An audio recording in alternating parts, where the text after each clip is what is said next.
Hello and welcome to Clamp, the Creating, Living, and Making podcast. I'm your host, Morley Kurt, and joining me as always is Adam Mackey. G'day, mates.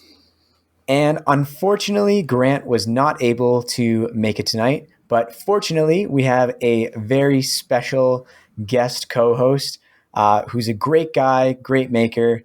Met him over a year ago now on Makers on Zoom Having Coffee, co-host of Making Our Way podcast, the one and only Dean Duplantis. Howdy. How's it going, Dean? How are you doing?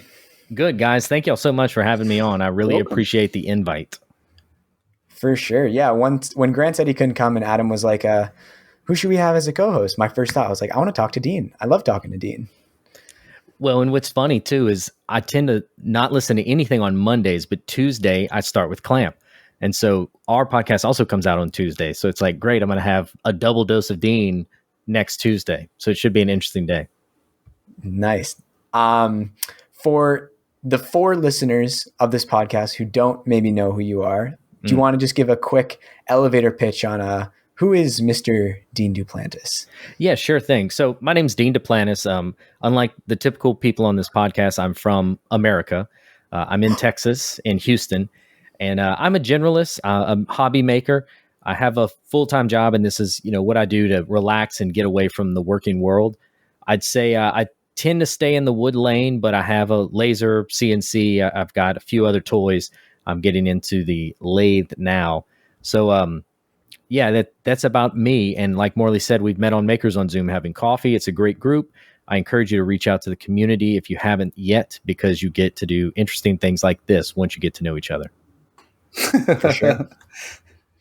You don't have to be part of Makers on Zoom Having Coffee to join us, but no, but it is true. Like once you start interacting with people, cool opportunities and interactions and stuff come up. It just takes saying hi.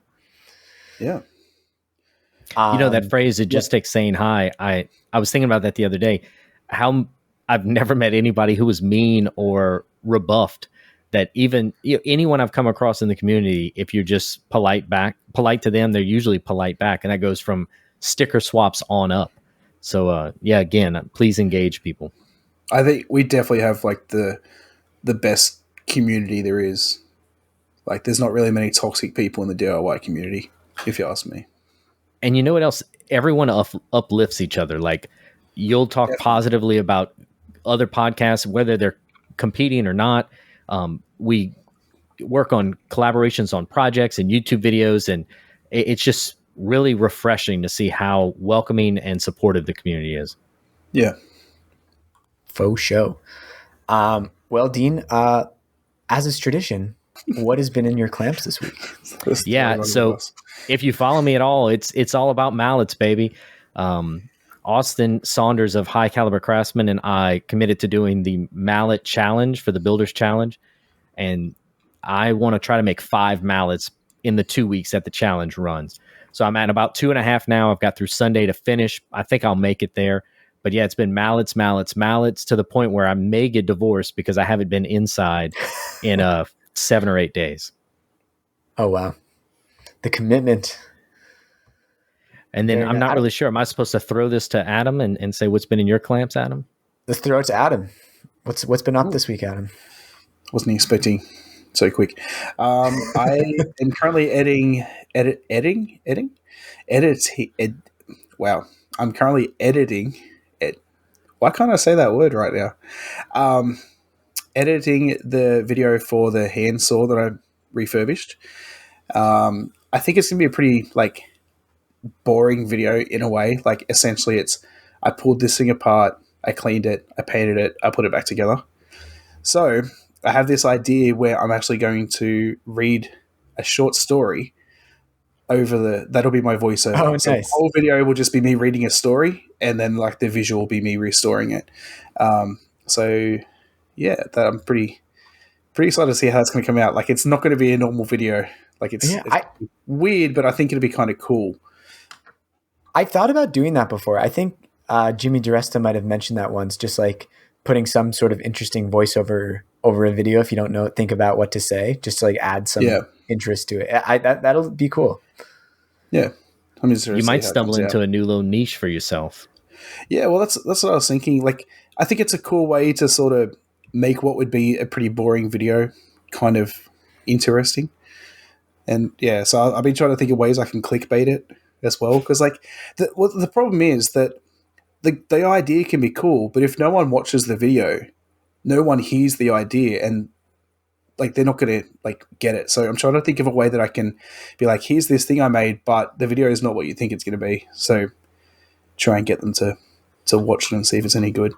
Are you thinking of heading like Australian man knows how to read or something really shocking like that? Or I don't know. I was thinking something along the lines of like refurbishing a handsaw, but this isn't the kind of restoration video you think it is, or something. I don't know, like something. If I add gone wrong, everyone will click on it. refurb with a bonus or a twist? A bonus. I like that. Restore you to sleep. Restoration for bedtime. What don't really want people to think I'm going to put them to sleep. Oh, that's what I'm picturing when you're saying reading a story. I'm like, sounds very relaxing. It sounds like a good thing to watch before bed. I was more trying to. No, I don't know. We'll see. We'll see. You know, it'd be a I'm good going to be video. recording it after this, so we'll see right. how like I actually like. If I talk in like full monotone, it'll be crap. But like, I need to try and work out how to get my personality out while I read it. I think a good video would be restore the hand tool and then at the end go throw it in the fire.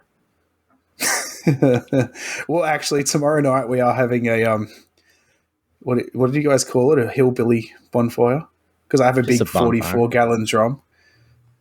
That I got to go through and like throw out pretty much 60% of my wood because I have way too much because I'm a hoarder and need to make room for the next thing, which is getting ready for my CNC, which should hopefully be shipped soon. And if anyone who follows me on Instagram will see that I have 2 TVs in my shop now. The main TV, which I have had for a while, and then I put a new TV up yesterday, which has a Intel PC stick. So it's like, it looks like a big flash drive, but it has an HDMI port instead of a HDMI plug instead of a USB plug. And then that plugs into a TV and it's a computer. So that's going to run my CNC and everything. So, Whoa, that's crazy. so essentially the second TV is just like a big computer screen. And it's pretty big. I was like, I don't really want to go small because like I can get a big TV for the same price, but now I'm like, I kind of went a little bit too big. So You know, you say that I had a 55-inch on the wall in here. So I laughed when I saw the 2 TVs in your shop. We are a 1 TV house. I don't like TVs in the bedroom because that's where you should be going to sleep, not we staying also up are one watching. TV house. So when we bought a new TV, I have this surplus TV, and I was like, well, I'll put it outside. It was 55-inch, and what it turned into was this whole wall of my shop was useless because I had this giant TV, so I had no wall space. I couldn't put anything up on. And then when you tried to work under it, there's cables and remotes, and it was just a mess.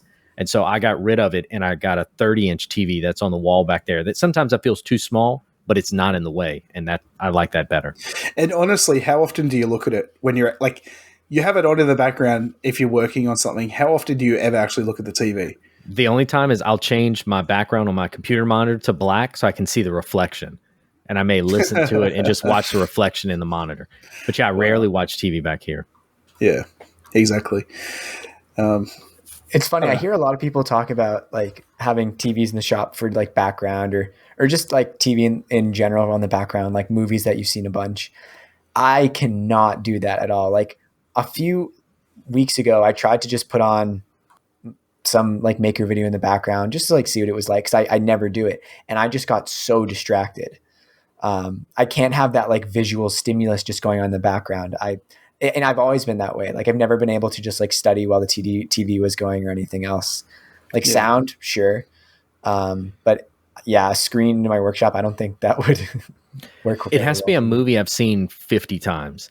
Because exactly. I can just listen to it and I know what's going on, and it's not a heartbreak if I have to leave and I miss a scene or something. So if it's a movie I've seen a bunch, I'll put it on and I'll sit there in the chair and sand and I look down and I look up and I look down and I look up, and I can do that. But yeah, I'm not back here watching the new blockbusters or anything. No, I mainly put it in there so I could watch the football. Right. Which I saw a Denver Broncos thing hanging up on your wall. Are you a Denver Broncos fan? I am. Interesting. Yeah. That's How do the they only make it to sport I watch Australia? is NFL. Is it? Yeah, it's the only sport I watch. I don't know. It's becoming a lot bigger here, American football. It's more of a specialty thing for people to like it, especially because we had a few NRL players, like Australian rugby league Yeah. players, go over and play NFL, and then people like followed them. Yeah, And then, y'all so had that one sort of play made for the the scene a bit 49ers bigger. recently. Yeah, who was crap, but anyway. Yeah, and then he came home and got arrested for beating his girlfriend. Yeah.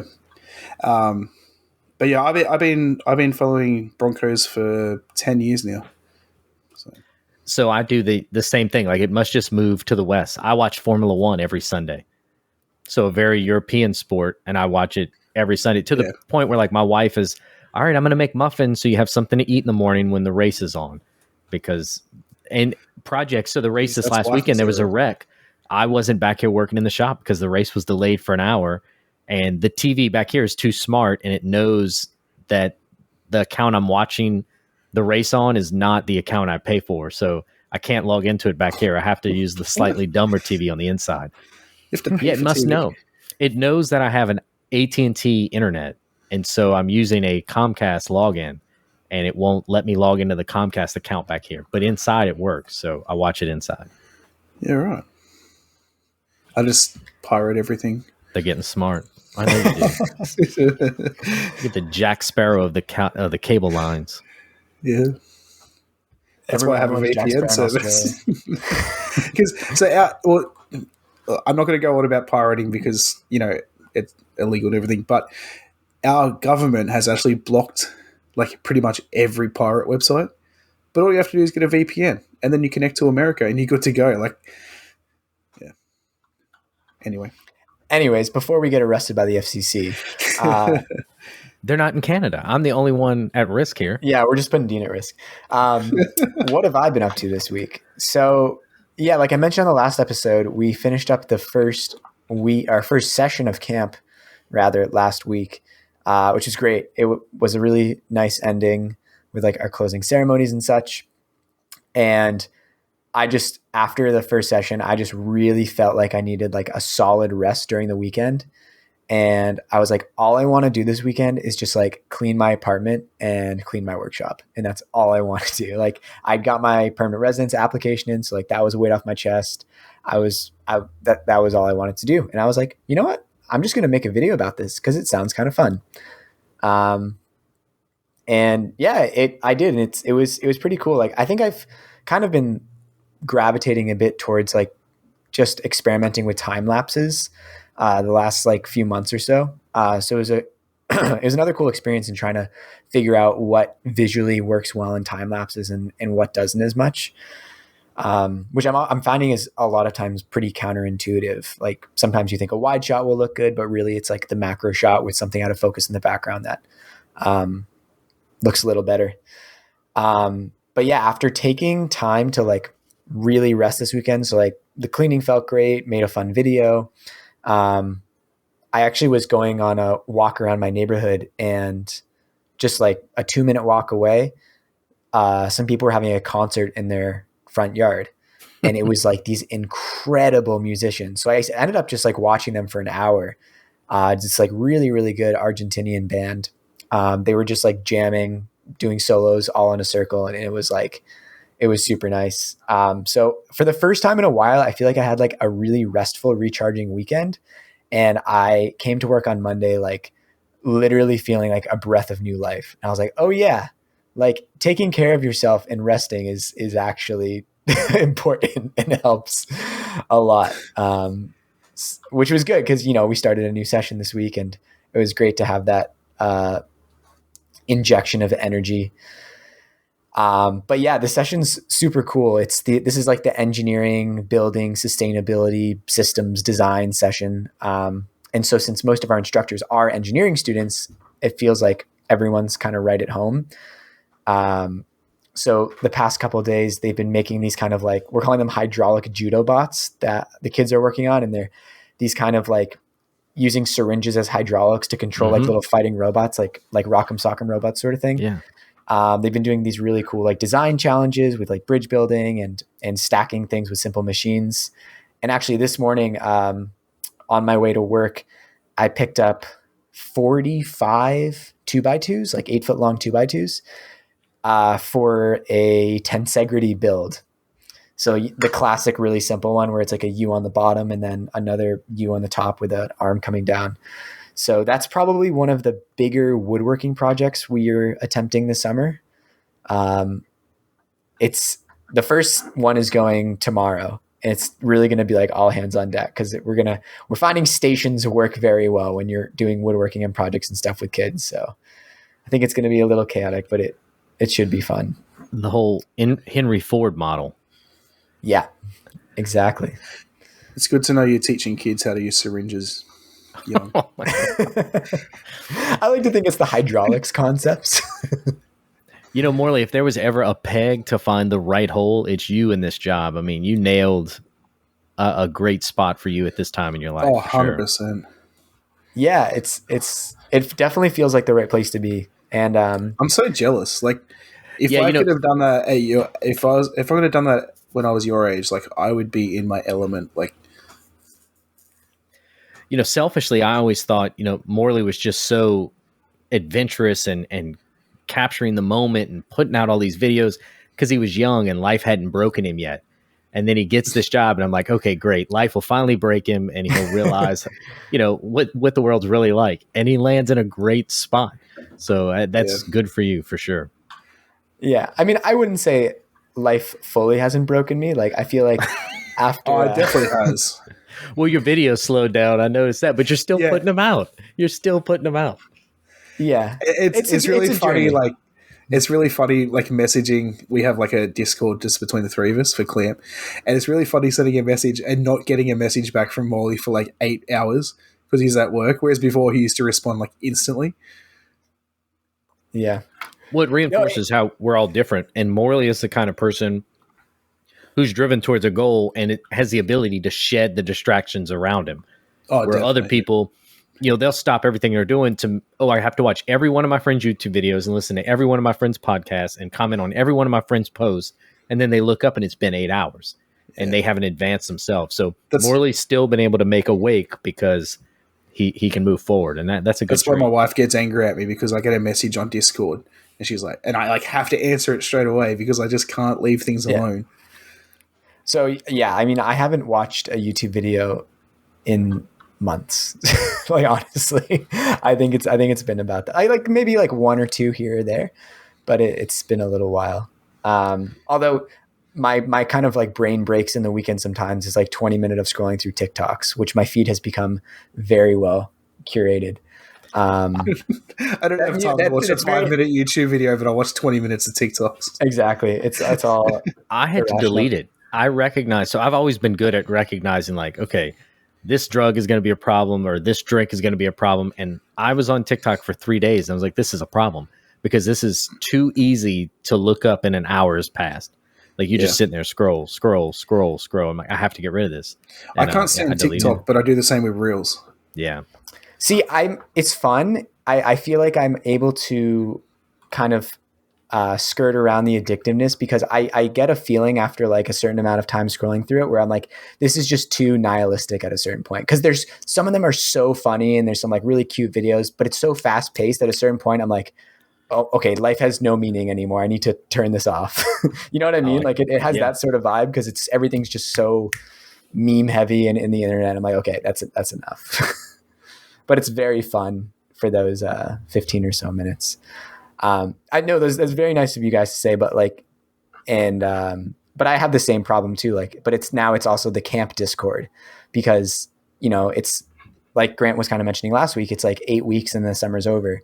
So like every day is like, okay, like we're rushing to get these costumes together for the Spirit Day tomorrow. So like getting all our costumes coordinated at night. So meanwhile, I'm like messaging the camp Discord at 9 p.m. to see like, cause I remembered something for tomorrow. So it's just a different type of distraction that I have to manage and balance. So we record on Tuesday. I have a trivia team that we're normally at trivia right now. Starts at 8 Central on Wednesdays. And then I edit the podcast on Thursdays. And so there's a chunk of the middle of the week where my wife just does not see me. And every now and then I have to just stop and like, okay, look, y'all aren't going to get the edited podcast till Sunday, and I'm not going to trivia this week because we're going to have dinner together or take a break. But it is crazy how sometimes you just let these little things filter in, and then before you know it, your schedule's completely booked. I would love to have a schedule. Like every week, I'm like, all right, what day am I going to be home from work in time today? Because I finish work at like really weird times. And what day am I going to be home in time for us to record the podcast? And then I need to get the podcast edited and out by Monday. And it's like, I just wish I had a schedule. It's so hard with my job. Yeah. Grass is always greener. Yep. Yeah. I'm So definitely to take it back to the camp. Yeah. Go on. I was going to take it back to the camp.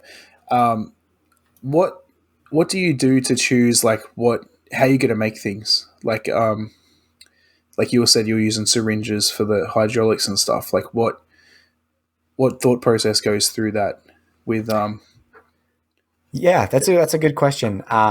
So it's a relatively young organization. So the Steam project is only about 6 years old at this point, but since it is so project heavy, they do have a pretty solid database of projects that they've done in the past.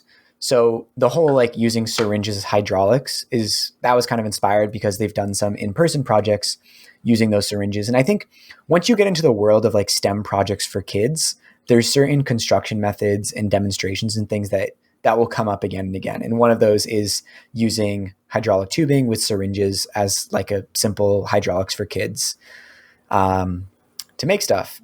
So I'll say like, I think our team is incredible. Like I mentioned, like most of them are engineering students that are off for their summers. Some people have graduated, some people are studying other things. And there's just like so much creativity and everyone has a pretty wide range of interests that, we spent a solid 2 months before camp started prototyping and thinking of different projects. In terms of specific construction methods, one thing that we're actually kind of struggling with right now is that pretty early on in our process, we showed the laser as like the center of the Steam project because we use it so much for kits and for making projects and for batching things out. It's great for production. So it's like you show someone a hammer and everything's a nail. And then all of a sudden we have our greatest bottleneck. And even though we bought another laser pre-camp, it's still this pretty big bottleneck because there's also another site of camp that is using it sometimes. So that's something we're trying to figure out right now is like, balancing, ease of production with the laser, but also it takes time. And we also don't want things to feel so much like a kit at camp because camp to me is inherently like an experience. So I'm try to push some more of like the design challenges in games and more creative design focused things. Even though for a kid to take home something that was laser cut and that they put together, it can be really cool. And especially the parents, it looks really, really nice for them. So Morley, when y'all sit down to figure out these projects, I mean, what are the constraints that go into deciding, is it budget? Is it the ability of the children? Is it the type of equipment y'all have on site? A combination? I mean, how do y'all decide what's too much or what's just enough? It's a lot of people just talking around a table, which is pretty effective. I would say one of the major constraints is time. And we've been doing a lot of like on the fly schedule changes as we realize things take longer. But like we have themes for the session. So like the first session is space. So we had a certain storyline. We were acting out like this mission to Mars. So we were trying to think of like, if you were to build a Mars colony, what's like a DIY project you could do that would fit into that? And so you have to grow food on Mars. So one of the instructors wanted to make like hydroponic gardens and these mini greenhouses, and the kids would like sprout mung beans. So that became a project. So, we have we started out with these big brainstorming sessions, think about how we wanted it overall to look, and then narrow it down to like what sort of projects based on people's interests would fit into there. It's interesting, like budget is definitely a factor, but hasn't really been a super big constraint. Just kind of like I mentioned, I think the other things tend to overshadow them. Like when you're talking about things that would work in a camp setting, unless we're working with experimental materials, it's not the things we want to do don't tend to be super expensive, other than 1/8-inch Baltic birch plywood to cut on the laser, which has become incredibly expensive.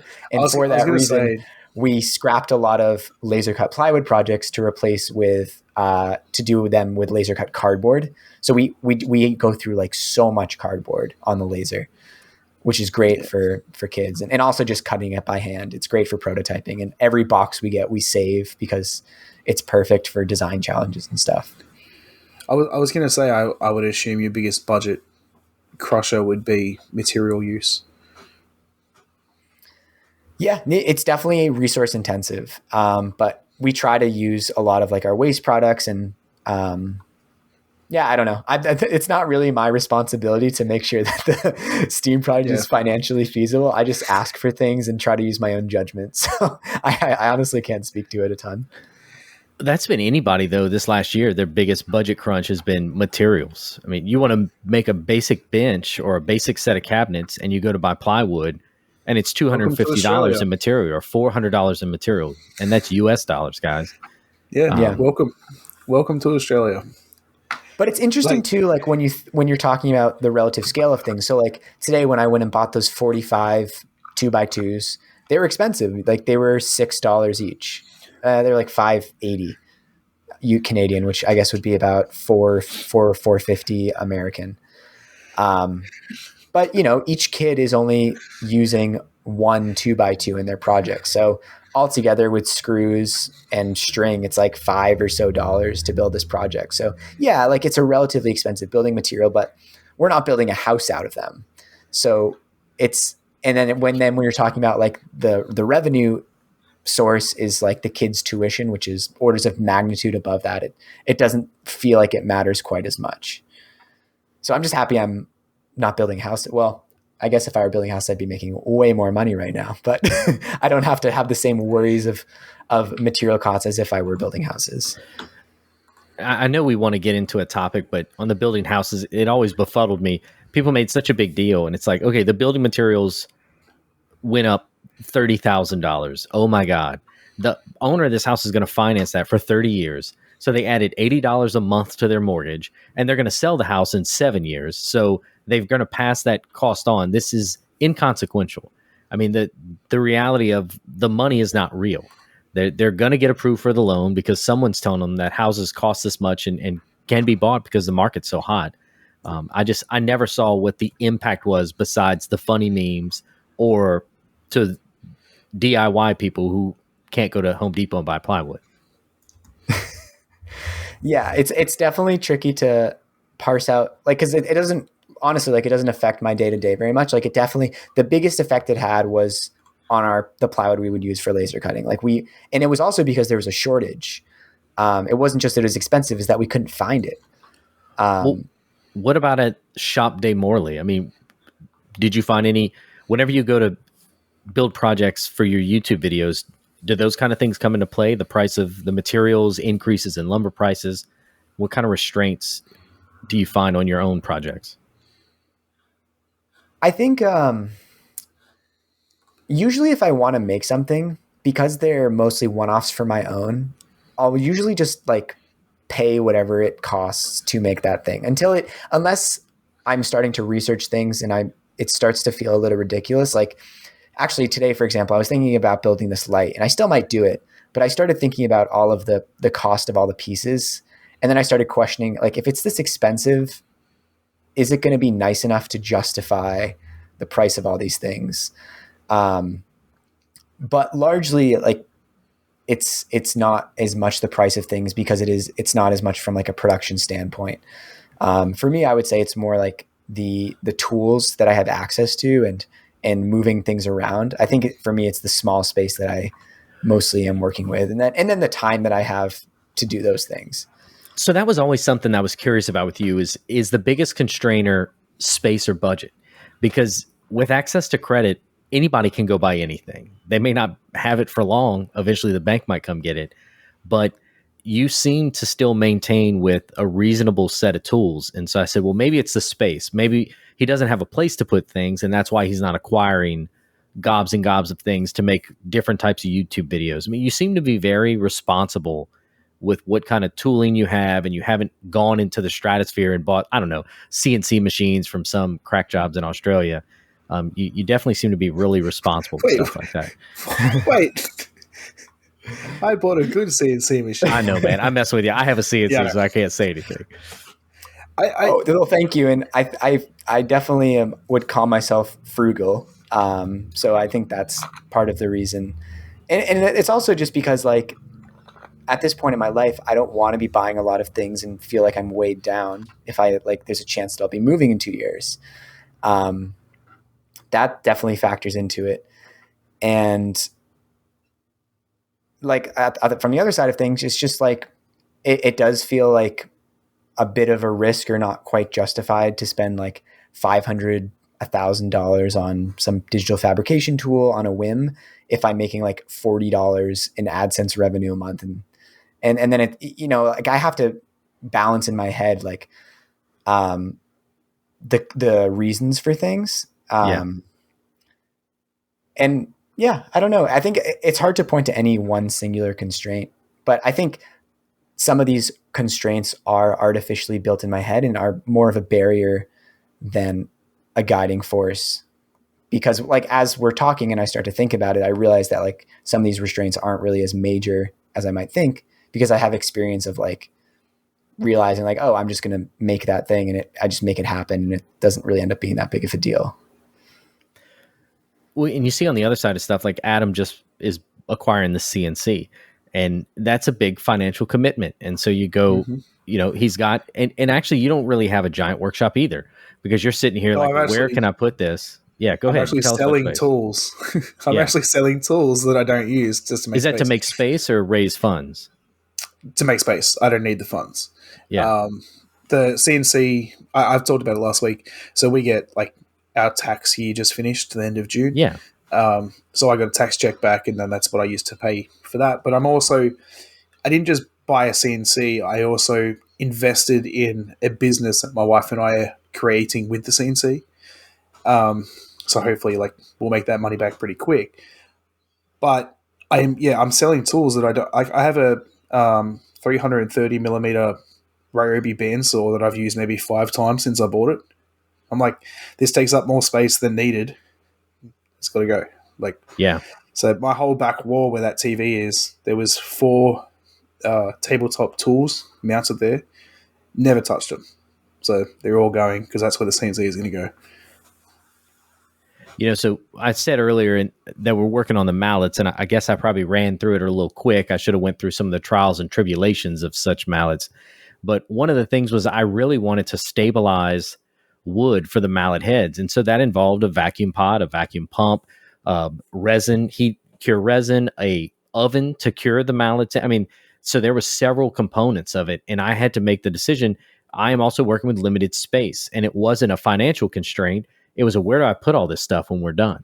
Yeah. Where am I going to store this pot? Where am I going to store this oven? Where am I going to store this pump? And I really had to think about it, but I wanted to do this wood stabilization so much that I was like, okay, let's just do it and we'll figure out a space. And the answer is going to be, I'm going to have to purge something. I mean, that's the constraint I'm working in. I only have these 4 walls and I can't overflow anymore. I'm packed to the gills. So as new things come in, old things do have to leave or get reconfigured. Well, that's 100% the reason why I don't have a proper table saw. It's because I have nowhere to put it. Like, I could put it where my workbench is and pull it out when I need it, but that's it. I don't have a workbench then. I go to sleep at night dreaming about a table saw that would have an outfeed table. So right now I cut any stock in my yard. So if I get a 4x8 sheet of plywood, I have I bring a handsaw out there and I have to rip it under 4 feet because the space I have from my saw blade to my wood rack on the back wall is 4 foot 1 inch. So it has to be less than 4 feet for me to be able to work it in my shop. Everything else has to be cut outside. And so my wife and I are house shopping right now. And, my whole thing is it has to have a shop that I can have an outfeed table in. I'm not, I'm happy with this. I'm blessed. I have a great setup. The next one's going to be bigger, 4 times this size. That's right. I said that to my wife too. If we ever move, like, we need to find something with a double garage at least.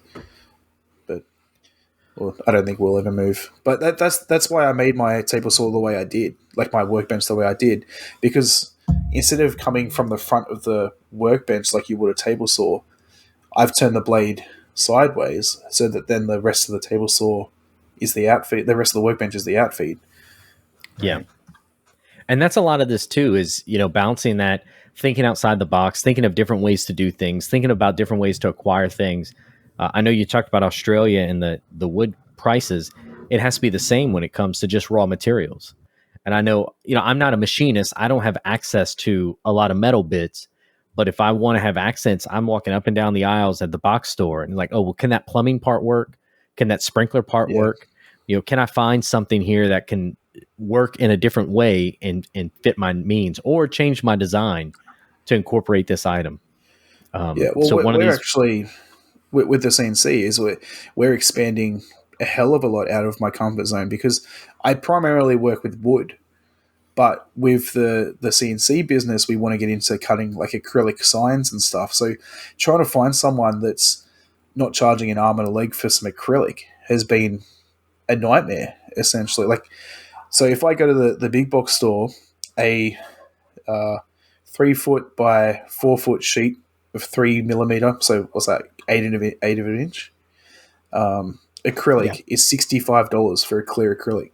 I Well, that you're finally dealing found a with, company that sells it for $20. that's a COVID kickback. So every piece of clear acrylic over the last 18 months has been turned into a sneeze guard. Um, True. you've got to find Yeah. something else, and it isn't a cheap medium. So I'm lucky. I'm in a huge city, and I can find anything I need. And there's a place right down the street that's one of the biggest, Glowforge suppliers of acrylic to cut. And every time I go there, I'm still shocked at what my order cost. And so, Yeah. in that whole vein of things, I have to decide, is the money I'm putting out worth, because a lot of things I make are one off, are there because I want to do this, not because I'm selling them. So I have some things like my stamps I sell, and I spend what I need to spend to keep that moving.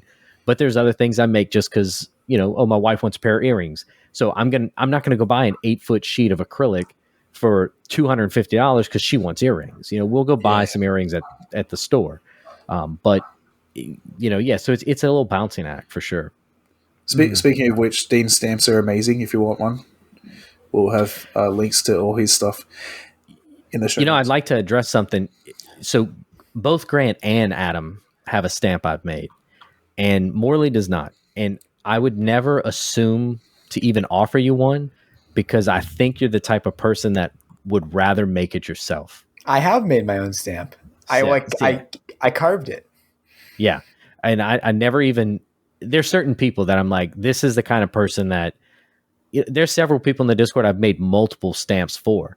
And then there's some that even when they ask, I tell them a stupid price because I'm like, this person needs to make their own stamp. Now, if you want it, I give this is not a trade secret. Like, I'm not hiding anything. I want anyone who wants to make their own stamp, just ask. I'll give you all the specs. I don't care.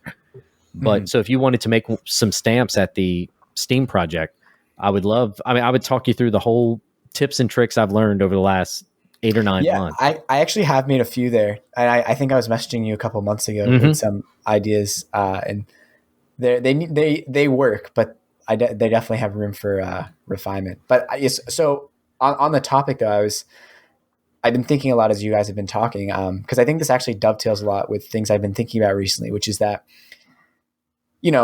like, as the young guy, as this podcast knows me at, people always say, like, you shouldn't compare yourself with people who are, like, already established if you are, not at that point yet. But, I can't really help but do that when those are the people who I'm listening to in various media forms. And through some journaling and kind of self-reflection, one of the things I realized is that, like, I'm not really at the point yet in my own development where I feel like I can freely make, like, self-confident, ballsy, risky decisions.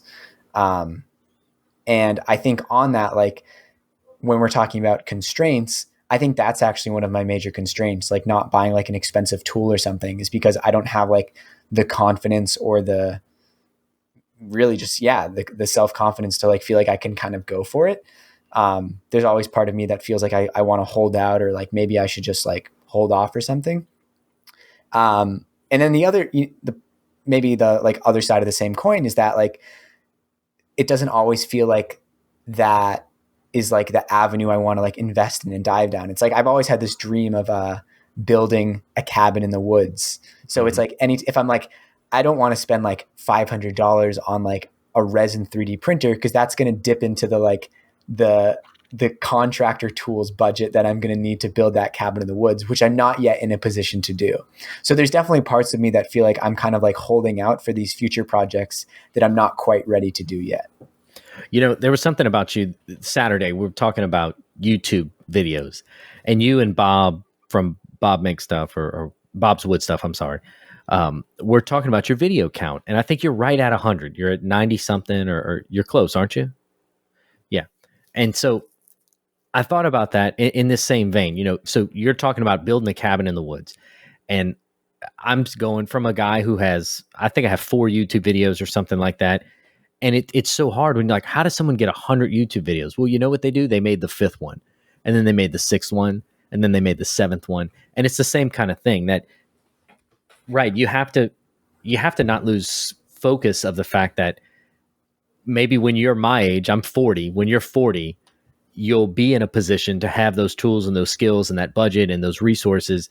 But if you don't already have that goal and understand that you have to build to that 100 YouTube videos, or build to that weight loss program that, you know, Adam's putting all this effort into, you have to take that first step and then continue to motivate. And then you said another interesting thing that I literally was thinking about 2 hours ago.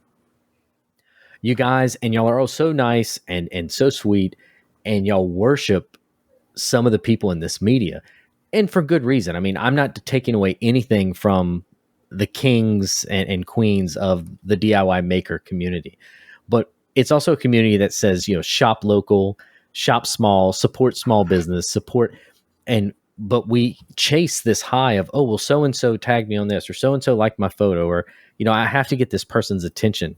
And when you look right in front of you, I mean, look in our Discord group. There's no celebrities in our Discord group, but there's so much knowledge and so much understanding and passion and ability to help. Speak for yourself. Well, I wasn't talking about you specifically. I was talking about some of the other people. But it's hard to keep focus on that.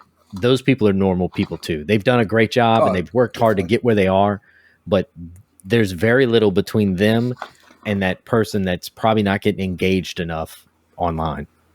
Mm-hmm. Yeah, no, it's totally agree. Yes, agreed.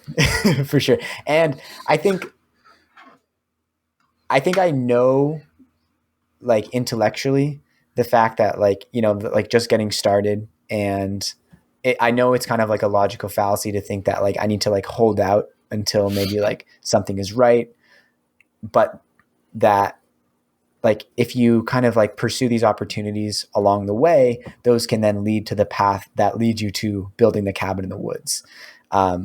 Versus if you just sit on your little nest egg for 10 years, it's not like you're necessarily going to get to that point, or maybe you will. It might just, like, take a lot longer and be a little less exciting. So I 100% agree with like the getting started and getting on the path way. I think I'm getting there, but I'm not quite there yet. There's different philosophies, and there's two in this instance, and neither one's wrong. One is a goal and work towards a goal. You know, so you have a long-term goal and you do the steps needed to do.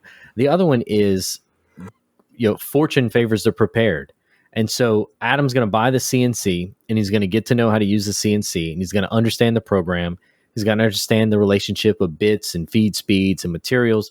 And then one day, because someone knows that, oh, don't you have a CNC? He's going to be approached, and it's the efforts and the work he's put in previously that's going to allow him to find a windfall. That, you know, someone came up, they want a big commission, or they wanted, and you'll be able to accomplish that. I mean, look what, I don't know how y'all feel about talking about people who aren't sitting in the room here, but, you know, Vincent on Monday was given a shop space, and it's like, that's not from the heavens, you know, that didn't fall blindly. That was offered to you because you have a catalog of work. People know the effort you put in. They understand the branding of, you know, made by Vincent Ferrari. And that's why you were approached with that. And so there's different roads that can be traveled, and they all lead somewhere. And a lot of times those are good places. And one is the road of I'm marching towards a goal. And there's a road of I've put forth this effort and built this ability and this skill level and this understanding and comprehension. And so when I am approached, I'm prepared for that mission. Yeah. Yeah. It's one of the reasons I'm really enjoying like working for someone else right now, is because I feel like it is preparing me for a lot, like in all these people skills and managing and being a program director, which I could definitely see myself like continuing along this path. And if I were just kind of like pursuing my own stuff, I wouldn't have this same, all these interesting learning opportunities and other opportunities that are coming up along the way. Yeah. Mentorship. Yeah. I can't believe like even in some of my not bad jobs, but like some of my not so favorite jobs, looking back at them and be like, oh wow, I have so many lessons from this place that I was at for like 4 months, and I continually draw from them. I totally understand that. I mean, I'm in a position right now where I have a career path and I could jump companies and try to advance that career path. But I understand the people that I'm working under right now are exposing me to things that are going to set me up down the road. So yeah, by the time I'm 45, I could have this role if I jumped around. But on the path I am now, by the time I'm 48 or whatever, I'll be better prepared for a larger role or a better opportunity. And it's hard to understand that. I mean, a lot of times we struggle in the near term comparative to the far term. I know that's how it is. So, we're talking like Adam got the CNC. So Adam, I bought a Glowforge a few years ago, and it was hard because you see those ads all the time and they're so engaging, and they just make you want to buy this stuff. Well, it's expensive. It's expensive, and we have a rule at the house. You can get anything you want as long as you can pay for it. There's no financing or all this. As long as you pay for it, you get whatever you want. So one day I was just like, you know what? I want this laser. I'm buying it. And I bought the laser, and beforehand I had a 2-watt laser on a CNC, and I had made some cutting boards for a few people. Well, then I was approached to make some cutting boards for a university in this area. And I made 18 cutting boards for them, and those 18 cutting boards paid for the laser. In 2 months, I had paid for the laser because someone approached me knowing that I had this ability from previous work I'd done, and now I had the tools to take advantage of that next big step. But I've gotten multiple opportunities since then that I've had to turn away because it's beyond the scope of what I can do. The bed on this laser is only so big. I can't do giant cutting boards. I can't do giant pass-through maps. I can't do a lot of things. I can't do liquor bottles or whatever, just because the bed is only so large, and it's a restraint. I have to live with it. So when are you going to get the bigger laser? Soon. As soon as this doorway gets bigger. All right. I've thought about it. When you bought the bigger laser, or you were shopping for a bigger laser for the Steam project, it gave me the fever bad. And, so again, I'm 40. I've got your nest egg, add 15 years onto it, and that's where I'm at. And, I thought about that laser hard, but I don't know if I could fit it to this door. We just don't have an industrial setting here. But it'll happen soon, and the prices are coming down too. Yeah, I'll say the full spectrum Muse, I believe. I think they have like a 4-foot wide version that can fit through a residential doorway. It's just flat, but it's large. What makes you choose whether you're going to cut it on a laser or a CNC? Yeah, man. And I know you've been asking a lot of CNC questions on the Discord. So the first one is mess. Laser makes smoke, CNC makes dust. If I think the old woman next door can't smell it, I'm going to pump the smoke outside. If I want to clean up inside, I'll do the dust. The other thing is the size of the material. The laser's limited on the thickness it can cut. So that is a restraint in those projects. If I'm doing 1/8-inch material, I'll throw it in the laser. If I'm doing anything thicker, it has to go in the CNC. And then the other thing is dimensions of the cut. I mean, the CNC you can program to cut on a curve. I can make the spoon of a bowl or something. I can make the bowl of a spoon, or however you want to say that. Or I can do the curvature of something that the laser can't capture. It's either on or off. So those are the kind of the things I think about. And the other one is the noise. Sometimes that CNC can roar if it's cut into some dense material. If I don't feel like dealing with that, I won't do a CNC thing that day. And sometimes I run them both. Yeah, Okay. that 3D cutting ability of a CNC is so cool. Like what John Kipoff has been doing recently with like the Yeah. guitar pedals. It's like a reverse 3D printer, literally. I've just always wondered like why people choose a laser over a CNC. The only benefit I can see to a laser is that you can get a right angle, like in inner side cut corner. Well, the other thing is like extreme personalization. I mean, so yes, you can. So you're wanting to do the house realtor gifts, and you can definitely do that on CNC. And you're going to get into where do you want to do epoxy pours? Well, then you're going to have to seal those first, and then do epoxy, and then let the epoxy cure, and then sand them back down. Or I can put it in the laser, hit go, and 2.5 minutes later, it's done. The other thing, like the signs that Jacob at Other Dog Designs, they're putting out these signs in these boxes. The kerf on a laser cut is so fine, whereas on a CNC, you're limited by the radius of the bit. So let's say I want to do my logo, and my last name is Duplantis, and I've got these big swirly curves and this cursive connection. Well, when you get into these connections between two letters, a lot of times the size of the bit it's too small. I don't have a bit small enough to cut that in a reasonable time. So CNC is the answer. I suppose, laser would be a lot quicker as well, wouldn't it? But I mean, it's not only a one-way street. I mean, you want to make jigs, we're building an electric guitar with a friend, and we put a piece of MDF on the CNC and let it cut out the MDF in the shape of the guitar, and then use that as our router jig when we went to the 2-inch thick stock. So the CNC definitely has a place in the world. I guess I don't know. I guess it comes down to personal taste as well. Like my wife, about 2 years ago, bought this sign. It's like a circle. Well, it could be 2 years ago. So my son's not that old. Like a year ago.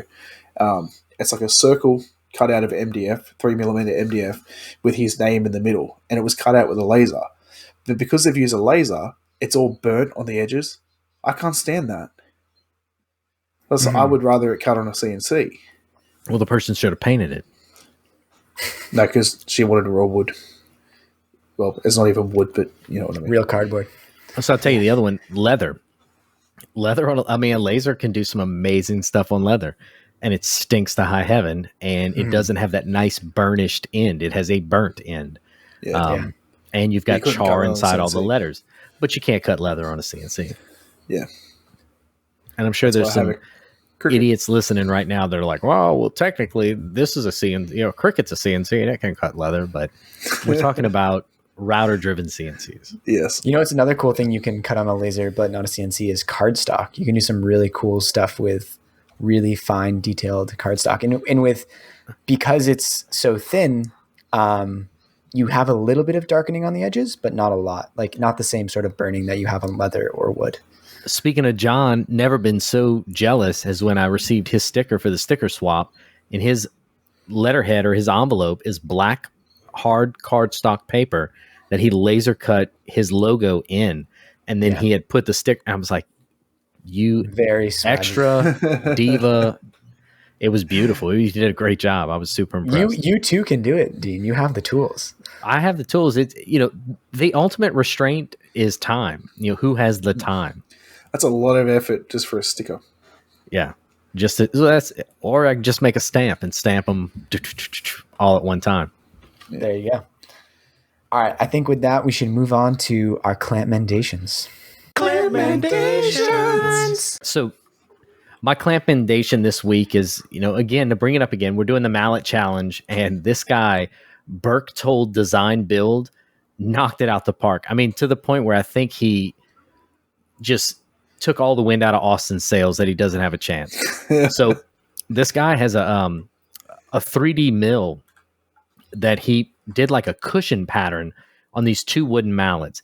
And what's almost criminal was his test piece was a piece he did out of walnut, and then he ended up finishing a mallet out of the walnut. And what's even more impressive is in the post he put up, he does like a technical drawing on the side to show you how it put together. So it's almost like a quilted design in wood. He did a walnut, and he did one, I think it was Paduke and another material, but he did dead blow hammers for these. And the Paduke one, the cushion pattern is like the casing that he put all the lead shot in, and then encase it in these two cushion cutout Paduke things.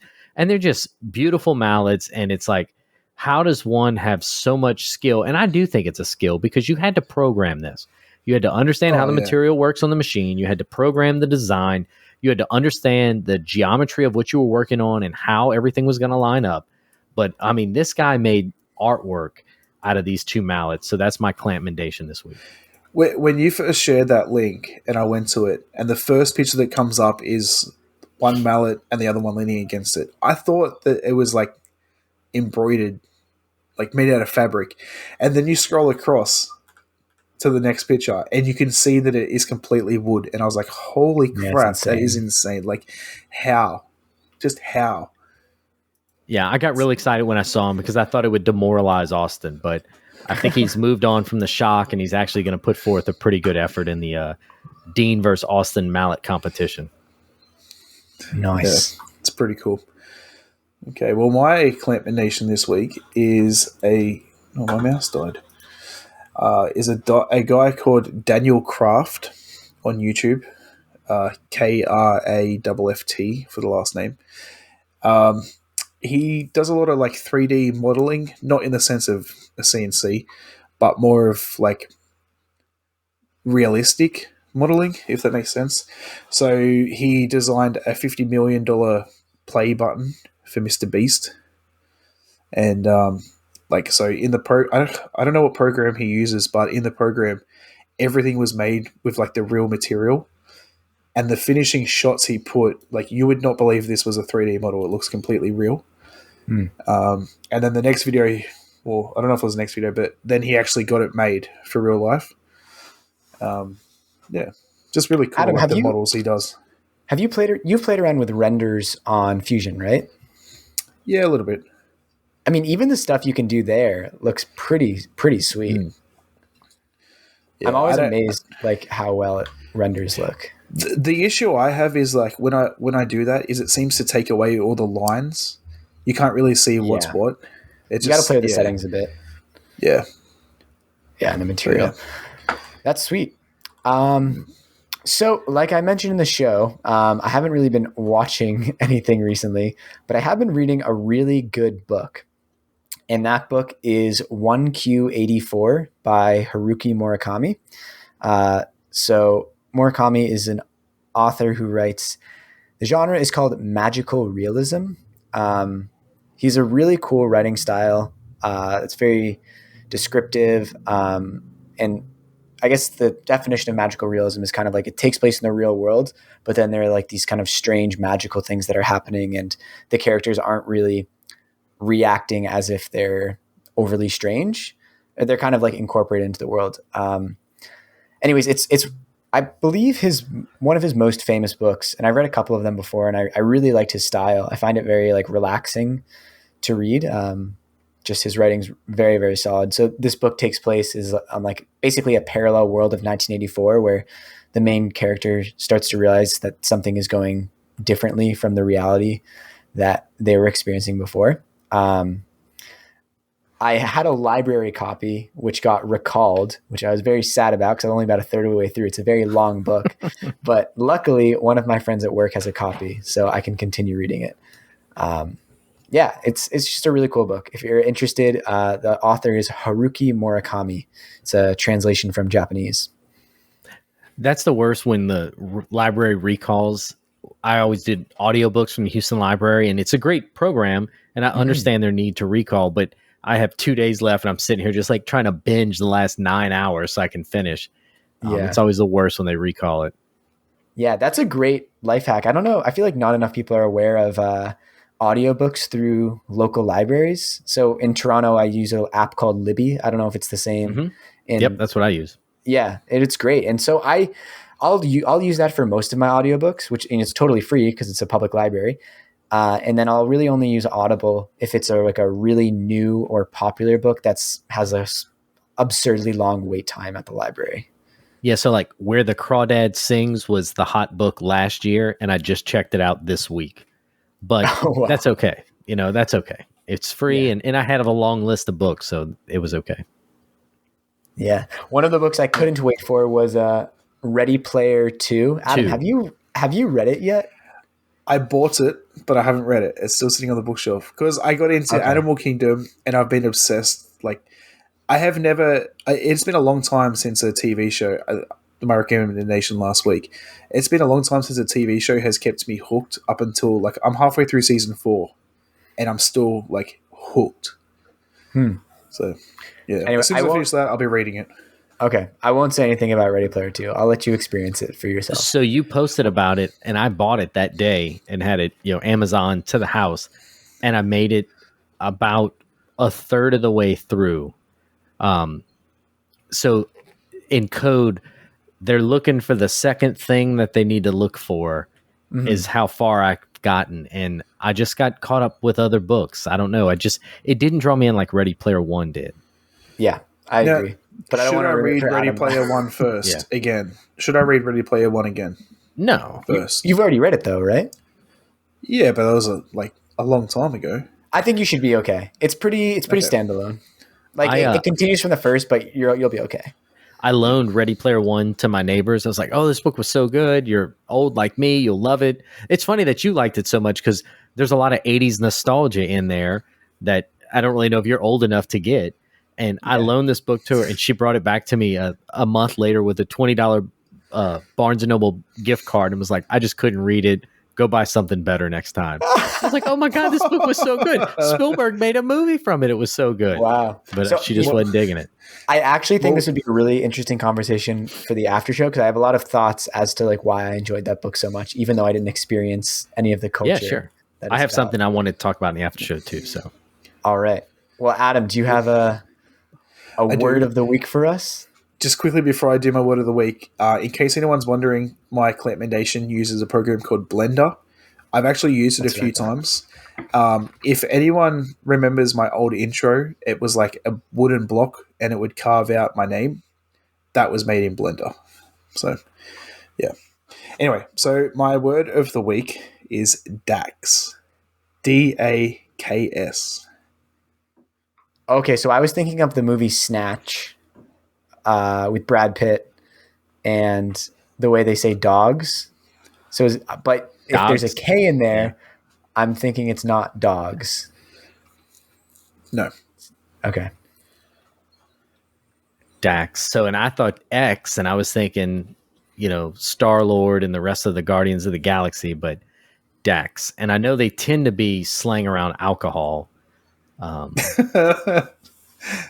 Everything's about or sandwiches, I guess. Alcohol or sandwiches. It also maybe sounds to me like that's Dax. Like that's either awesome or terrible or some adjective. Every week you think it's like an adjective. Maybe it's I think it's like just too much. Like that's too much. I ain't dealing with this right now. That's Dax. No. Dax is trousers. Okay. What? Never would have gotten that. Is it like some kind of bastardization of Dockers? How do you get to Dax? I don't know how we got there. It's just a word. Anyway. I'm with you. I love the Australian word of the week because where I'm from in South Louisiana, there's 1,000 words that no one has ever heard before. And I was really looking forward to doing it with an American rather than two Canadians. So. I spent a week in Brisbane once. I don't know, Morley, have you ever been to Australia? I haven't, no. Eden was born in New Zealand, though, so we're going to go out that way someday. Brisbane just won the one thing 2032 Olympics. Yeah, with no competition. Everybody's like, yeah, it was like 72 to 2 or something. Like, yeah, we ain't doing all that. Yeah. So the one thing was I went into a bar and there's no Foster's beer. That I think it's actually made in Canada or something. Like it's not actually even an Australian beer. Pretty sure it's a UK and English beer. Yeah, we don't have Foster's. Yeah. Simpsons did us dirty. So that was the first thing. And then I ordered some crab that had like a lobster tail on it. And I was like, where the hell? But it was a good time. Yeah. Brisbane's one of 2 rivers that flows inland from the ocean. Really? Huh. Mm-hmm. I wonder why that is. Well, we're going to continue this conversation in the after show, which everyone who listens or supports us on Patreon will be able to listen to. If you want to learn more about that, you can go to patreon.com/clamp. We really appreciate everyone who supports us there. And if you want to support the show in another way, we always appreciate if you share it or tell someone that you like it. I say that like it's something different from sharing, but that's just another form of sharing. Dean, thank you so much for coming on. This has been a fantastic conversation, and I'm excited to continue this conversation. Yeah, and it's about to get real, so y'all need to be patrons so you can hear how real it's about to get. And share this podcast, damn it, because this is a good show. This is easily, of the 5 podcasts I listen to, in my top 10. So you need to listen to this podcast. You need to share it with people because it's better than the stuff you're normally listening to. Share the podcast. All right. I won't read too far into of the 5 that you listen to. It's in your top 10. Yeah. The after show, I also have an Australian word for, and you'll find out why it's for the after show. Cool. If you listen to it. Let's kick it. See ya. You can't find us anywhere by. Yeah, show notes. It's too late.